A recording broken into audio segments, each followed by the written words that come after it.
1975 to a Methodist family. So I was born and raised in a Methodist family in the middle of Illinois, in kind of a more rural area. Okay, not in a big city, in a small city. And so we attended the church regularly every Wednesday and Sunday. We do newsletters, and we're a very integral part of definitely the church society and whatnot. So I always grew up going to Sunday school and learning about God and learning about the Gospels and the Bible and whatnot. And then came the time basically for confirmation. So when you affirm your belief in God and belief in the religion that you've chosen, being Methodist and whatnot.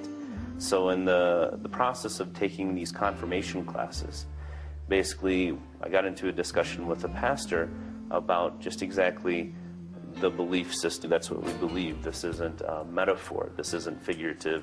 This is truly, truly what you believe, that Jesus is God. And the pastor, of course, said yes. So then I remember after that class, then going with my mother and father home in the car and saying exactly the same thing to them. And so my mother turns around in the car and says, yeah, of course we believe this. You know, this is what we believe. This is what your grandmother believed and everything. What are you saying? And I'm like, well, I don't understand why Jesus, peace be upon him, would actually, you know, not say, I, Jesus, am God. And why does it have to be so abstract in the Bible? Why isn't there some exact phrase that just says, I, Jesus, am God, or some very clear way? And so from that point on, I always had some kind of doubt in my mind about, of course, Jesus being God, and I never really believed that Jesus was God. And so that was basically at the beginning of high school. So then after 4 years of high school and then 4 years of college, then I started to look or relook and rethink religions through again. Islam was the only thing, no matter what, I kept looking at it again and again and again, and everything that I read in the Quran, I believed. And everything I'd read in the Bible, I had some kind of issues with. And so basically, I couldn't deny it anymore, and I decided to become Muslim.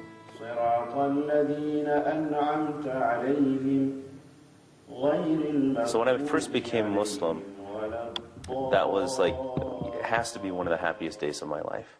Okay? In that moment, it was a great source of happiness.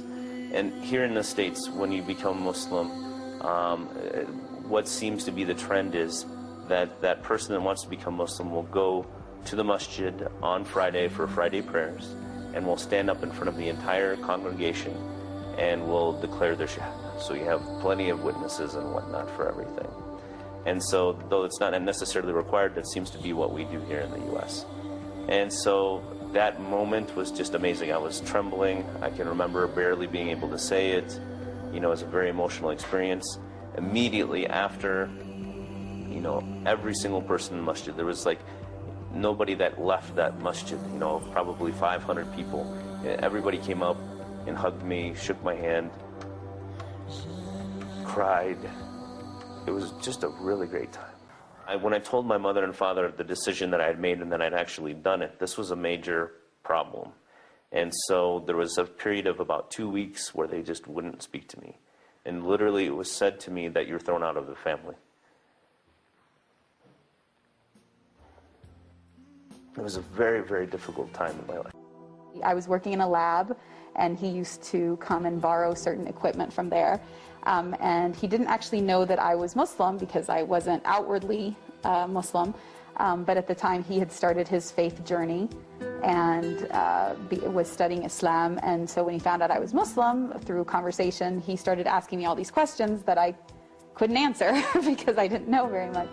So his questions pushed me to really go on my own faith journey and to say, okay, if I'm going to label myself a Muslim, then I better know what that means, and I better make sure that I have a conviction in that and choose it.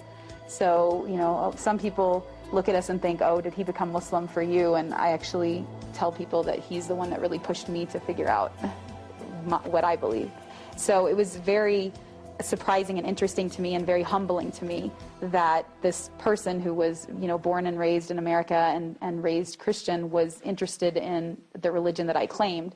And that was another reason that kind of pushed me into starting to want to have answers, because if he actually knew more about Islam than me at that point. And you wonder how far you can go. Every step on that road that you take, Allah knows. alone.